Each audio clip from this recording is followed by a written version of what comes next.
मैं आशा करता हूँ कि आप लोग ने 11th का रिलेशन फंक्शंस पढ़ा होगा, तो उसमें आपको रेंज, डोमेन्स, कोडोमेन्स ये सब पता होंगे। अगर नहीं पता होंगे तो भाई तब इसको समझना थोड़ा मुश्किल होगा, लेकिन हाँ कोशिश करना, क्योंकि अब मैं 11th तो वापस पढ़ाऊँगा नहीं। तो हमारा पहला चैप्टर रिलेशन फंक्शंस। तो आप रिलेशन से समझते क्या हैं? सबसे बड़ी चीज़ है रिलेशन होती क्या है। अब मान लो मैं किसी का भाई हूँ, तो वो मेरी बहन है, तो हम दोनों के बीच में रिलेशन क्या है? भाई बहन का, यही रिलेशन है। तो इसी प्रकार से होता है मैथमेटिक्स में रिलेशन। कोई क्वांटिटी हो गई, मतलब जैसे कि कोई भी मैथमेटिकल इक्वेशन हो गया, कोई भी मैथमेटिकल आइडेंटिटी हो गई, तो अगर आप उस पर वैल्यू अपने मन से पुट करते जाओगे तो उसके कुछ ग्राफ्स बनेंगे, कुछ कोऑर्डिनेट सिस्टम्स बनेंगे। तो उसको अगर आप किसी सेट में रखोगे तो वो आपके रिलेशंस को बयां करेंगे। तो वो इसी तरीके से है रिलेशन एंड फंक्शंस। इसमें हम रिलेशंस बनाएंगे और उसके बारे में पढ़ेंगे और पता करेंगे किस किस प्रकार के रिलेशंस होते हैं। तो यूजुअली हमारे पास पहले टाइप का रिलेशन होता है, हम पढ़ेंगे टाइप्स ऑफ रिलेशन। डायरेक्ट ज़्यादा मनमाना न करते हुए डायरेक्ट टॉपिक पे आता हूँ। Types of relations. Actually we have 4 types of relations. 4 तरीके के रिलेशंस हैं हमारे पास, जिसे हम पढ़ेंगे। तो पहले टाइप का रिलेशन जो है उसको कहते हैं एम्प्टी रिलेशन।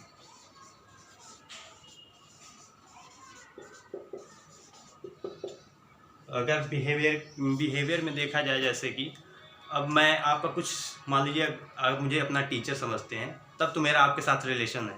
मैं आपको नहीं जानता, आप मुझे नहीं जानते, तो मेरा आपके साथ कोई रिलेशन ही नहीं है। लेकिन इसमें भी एक रिलेशन कि हम आपको नहीं जानते और आप हमें नहीं जानते। तो इसी रिलेशन को हम कहते हैं एम्प्टी रिलेशंस। कि मतलब हमारा आपसे कुछ लेना देना नहीं है, लेकिन तब पर भी लेना देना है। मतलब समझिए कि जैसे कि एक सेट मैंने लिया 1 2 3 4 नेचुरल नंबर्स का, और एक मैंने सेट ले लिया 0, सिर्फ सोचिए 0 ले लिया। अब मैं इसमें और इसमें कोई चीज़ कॉमन करूं तो रिलेशंस आप देखेंगे कि इसके और इसके रिलेशंस कुछ बनेंगे ही नहीं, कोई कॉमन चीज़ तो है नहीं। तो इसका जो रिलेशन होगा वो ये जो R हम अपना सेटिस्फाई करेंगे, हमारे रिलेशंस का सेट है, तो वो हो जाएगा R इम्प्लाई 0।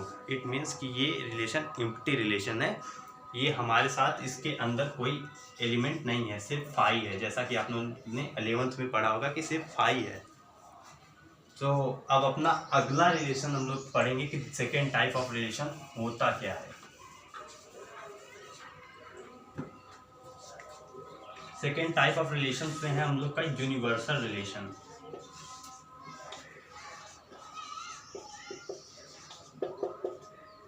तो जैसे कि मैं मान लेता हूँ एक सेट A है, 1 2 3 ये नंबर्स तक है, नेचुरल नंबर्स का।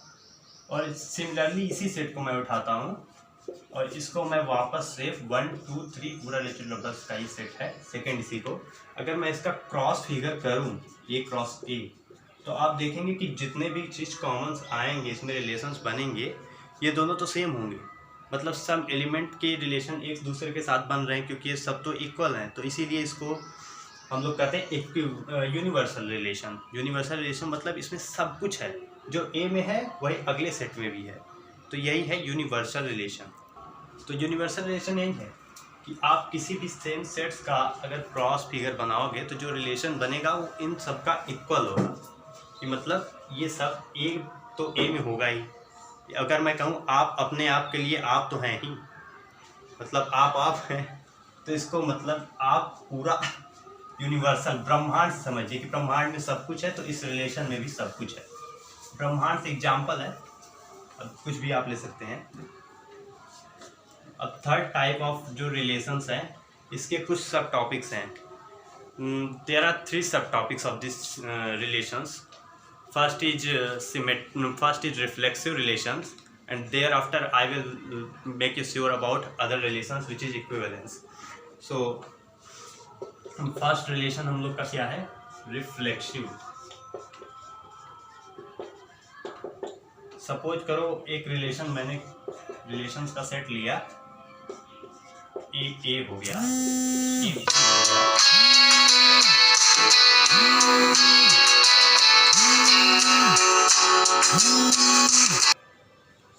हाँ तो जैसा कि ये सेट देख रहे हैं R is equal to A B A C इसके एलिमेंट्स हैं। तो अगर इसमें आप देखिए कि ए जो है ये तो हम और आप जानते हैं कि R इम्प्लाई कर रहा है। तो किसी भी रिलेशंस में अगर दो एलिमेंट्स सेम होते हैं तो यही उसकी कंडीशन होती है कि वो एक रिफ्लेक्सिव रिलेशन है। तो जो ये कंडीशन है ए बिलोंग्स टू R, ये कंडीशन इसको रिफ्लेक्सिव रिलेशन को चिन्हित करते हैं, डिटरमाइन करते हैं। हिंदी है, थोड़ा हिंदी भी सुन लीजिए।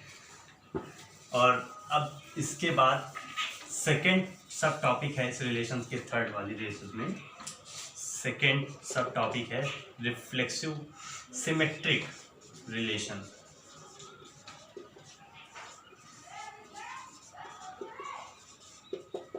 सिमेट्रिक रिलेशंस में मानिए एक सेट हमने लिया R is equal to A1 A2 A3 A4 A1 A4 ऐसा भी लीजिए। तो इस सेट्स में जब हम देखेंगे कि अगर कोई भी x कोऑर्डिनेट है, यहाँ पे कोई भी जिसकी हम वैल्यू रखते हैं, डोमेन्स आप जनरली जानते होंगे, डोमेन्स है इन सब। तो अगर देखेंगे अगर डोमेन्स इसमें अगर चेंज होते रहते हैं एक इंटरवल ऑफ टाइम के लिए, और इसके जो को डोमेन्स होते हैं, को डोमेन्स इक्वल हो जाते हैं कहीं पे, तो इस कंडीशन को हम कहते हैं कि ये इस सिमेट्रिक रिलेशंस को डिटरमाइन कर रहे हैं। They are showing symmetric relation between them. So here we will see that A1 A2 belongs to R and A1 A4 belongs to R. Similarly, we can say that A2 A4 also belongs to R. So यही condition है जो कहते हैं कि ये एक जो relation है ये सिमेट्रिक रिलेशन है। मतलब अगर एक कोई एलिमेंट्स का डोमेन इक्वल ना हो, डोमेन्स इक्वल हो भी सकता है, नहीं भी हो सकता, दोनों कंडीशन है, लेकिन को डोमेन्स का इक्वल होना पक्का है कि को डोमेन्स इक्वल होंगे तभी इस कंडीशंस को हम सेटिस्फाई कर पाएंगे कि ये जो रिलेशन है ये सिमेट्रिक रिलेशन है। और अब थर्ड जो सब टॉपिक है इस रिलेशंस का, पहला चैप्टर थोड़ा थियरी से रिलेटेड है, और अगर थियरी पढ़ लेंगे तो आगे जब आप टाइप्स ऑफ फंक्शंस पढ़ेंगे तो आप IIT JEE तक के भी क्वेश्चन लगा सकते हैं आराम से, क्योंकि सब कुछ थियरी है। और जो थर्ड है वो है ट्रांजिटिव रिलेशन। तो ट्रांजिटिव रिलेशन क्या होता है? तो सपोज करिए कि हमारे पास एक रिलेशन R है, जो सेट्स हैं A1 A2 A3 different kind के ले लीजिए। Fourth type of relation equivalence relation.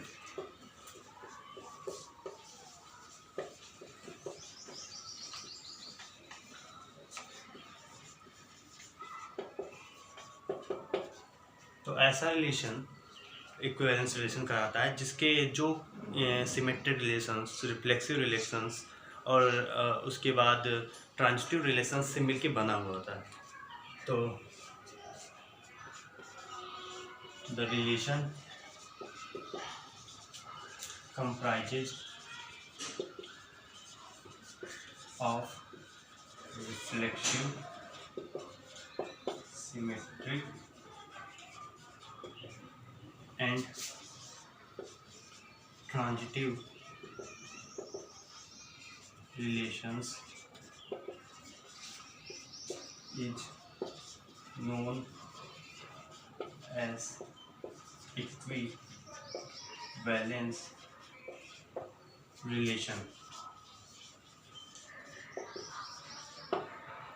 तो आप इससे समझ गए होंगे क्योंकि हमने पीछे ही आपको वीडियो में बताया कि सिमेट्रिक रिलेशंस क्या होते हैं, रिफ्लेक्सिव रिलेशंस क्या होते हैं और ट्रांजिटिव रिलेशंस क्या होते हैं। तो अब अगले टॉपिक पे चलते हैं। अब डायरेक्ट चैप्टर पे जंप मारते हैं कि क्वेश्चंस करना है। क्वेश्चंस करेंगे तो ये एकदम क्लियर हो जाएगा आपको। तो एक्सरसाइज 1.1, एक्सरसाइज 1.1। तो अपने पास पहले का पहला क्वेश्चन ही है। एक सेट दिया है A1, तो इसकी कुछ बाउंडेशन भी 1 2 3 से चलता हुआ ये 13 ये 14 तक है। 14 के आगे इसमें वैल्यू पुट नहीं कर रहा। और हमारे पास रिलेशन है R is equal to x y such that 3x minus y is equal to 0। तो अब इसका पहले तो हम लोग को ऑर्डर पेयर बनाना पड़ेगा। अगर ऑर्डर पेयर बनाएंगे तब आपको रिलेशंस का मतलब समझ में आएगा, क्योंकि ये तो दूसरे फॉर्म में लिखा है, हम लोग को तो पूरा जनरल सिंपल फॉर्म में चाहिए। तो पहले रिलेशंस बनाते हैं। तो मान लीजिए यहाँ हम लोग के, अगर हम इस रिलेशन में 3x minus y is equal to 0 में इसको ऐसा भी लिख सकते हैं 3x is equal to Y. अगर हम x is equal to if x is equal to 1 रखेंगे तो y क्या आएगा, y3। तो हमारे पास पहला ऑर्डर पेयर है ना 1 3। और फिर if x is equal to 2 then y is equal to 6, तो 1 6। और if x is equal to 3 y is equal to 9, तो 3 और 9। If x is equal to 4 रखेंगे तो y इज इक्वल टू कितना आएगा 12। तो एक और रिलेशन 4 और 12। और फिर if x is equal to 5 रखेंगे y इज इक्वल टू 15। तो एक और ऑर्डर पेयर 5 15। फिर if x is equal to 6 रखेंगे तो y इज इक्वल टू 18 आएगा, 6 18। अब if x is equal to 7 रखेंगे y इज इक्वल टू 20 बनाएगा। अभी आपको ऑर्डर पेयर बनाना है, बाद में इस ऑर्डर पेयर को रिलेशंस के इस सेट में रख दीजिएगा। अगर आप इस सेट में रख देंगे तो आप देखेंगे कि उसका जनरल ट्रेंड क्या बन रहा है। अगर ट्रेंड सिमेट्रिक, रिलेटिव या इन सबको मैच कर रहा है तो आप उसको बताएंगे कि ये रिफ्लेक्सिव है, सिमेट्रिक है या ट्रांजिटिव है। और अगर ये तीनों मिलेंगे तो आप जानते हैं कि वो इक्विवेलेंस रिलेशन है। अब इस पर क्योंकि बाउंडेशन हम लोग को 14 तक है, तो 14 तक तो हमें x की वैल्यू पुट करनी होगी। तो y इक्वल टू 24 हो जाएगा। If x is equal to 9 ले लिया, y इक्वल टू 27। और अब 10 ले लिया तो y इक्वल टू, इसी एक एग्जांपल से आपको समझा दूंगा तो आप कोई भी क्वेश्चन छोड़ेंगे नहीं। y इक्वल टू 30 हो जाएगा। सिमिलरली ऐसे ही 14 रख देंगे x is equal to y equal to 42 आएगा, 14 42। तो अब इस जनरल ट्रेंड्स को जो कि हैं ये सब जनरल ट्रेंड्स, तो हम लोग को रखना पड़ेगा वैल्यू आर में। तो आई होप आप लोग लिख चुके होंगे इसको। तो आर में अब इसकी वैल्यू रखिए। अब आर को सिंपलर वे में लिखते हैं 1 3 2 6 3 9 4 12 5 15 6 18 7 21 8 24 9 27 10 30 11 33 12 36 13 39 और 14 42 तक ऐसा बन जाएगा। तो आप इसको देखिए, तो क्या आपको लग रहा है कि ये सिमेट्रिक है? कोई भी आपको फॉर्म को अब जज करिए। पहले आपको फॉर्म को जज करना पड़ेगा।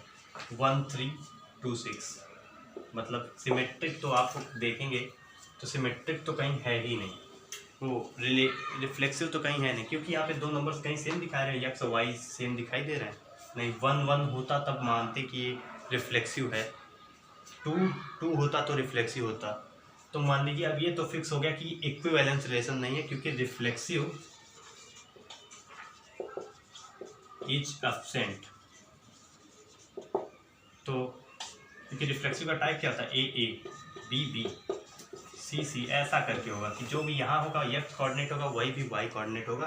तो इसीलिए ये तो रिफ्लेक्सिव तो नहीं होने वाला। अब अपने पास हम सेकेंड सिस्टम के लिए चेक करेंगे कि ये सिमेट्रिक है कि नहीं। और सिमेट्रिक वैल्यू, सिमेट्रिक रिलेशन, तो सिमेट्रिक रिलेशन के लिए चेक करेंगे 1 3 3 9। हाँ सिमेट्रिक तो है, क्योंकि आप पहले इसको ही देख लीजिए ना, क्यों बोल रहा हूँ, क्योंकि 1 3 इम्प्लाइज टू सेट ए है। अब ये देखा 3 और 9, 3 और 9, 3 और 9 ये भी सेट ए को इम्प्लाइज कर रहा है। तो ये रिफ्लेक्सिव लेकिन नहीं होगा तब पर भी, क्योंकि इसका कंडीशन रिफ्लेक्सिव का होता है कि A1 A2 और A2 A1 दोनों आर को बिलोंग करने चाहिए। तो ऐसा तो कोई कुछ नहीं मुझे दिखाई दे रहा। तो ये जो है भी ये सेट, तो ये ट्रांजिटिव के नेचर दिखा रहे हैं कि ये ट्रांजिटिव रिलेशन में है। तो सिमेट्रिक भी एब्सेंट है, सिमेट्रिक नहीं हो सकता, क्योंकि y = 3x आप सोच के भी देखिए ना कि क्या ऐसे ग्राफ चलता जाएगा रुकने वाला, वापस कहीं आने वाला। तो सिमेट्रिक वैल्यू रिलेशन जो है इसका ये एब्सेंट है। अब ये अपना थर्ड है। अब थर्ड के लिए वेरीफाई करेंगे कि ट्रांजिटिव है कि नहीं। अगर ये ट्रांजिटिव है तो अब देखिए ट्रांजिटिव के लिए हम लोग दिखाएंगे कि ट्रांजिटिव वेरीफाई कर रहा है कि नहीं। अगर ट्रांजिटिव नहीं होगा तो ये मतलब इक्विवेलेंस रिलेशन। पहली बात तो ये क्लियर ही हो चुका है कि ये इक्विवेलेंस रिलेशन नहीं है, क्योंकि इसमें ना रिफ्लेक्सिव ने सेटिस्फाई नहीं किया। तो अगर एक भी कोई सेटिस्फाई नहीं करे तो ये इक्विवेलेंस तो होने वाला नहीं है। ट्रांजिटिव के लिए देखिए 1 3 belongs to A, 3 9 belongs to A. तो ये ट्रांजिटिव का तो नेचर शो ही कर रहा है, क्योंकि 3 और 9 बिलोंग्स टू ए आ रहा है। सो इसीलिए ये ट्रांजिटिव है। तो this relation is transitive relation.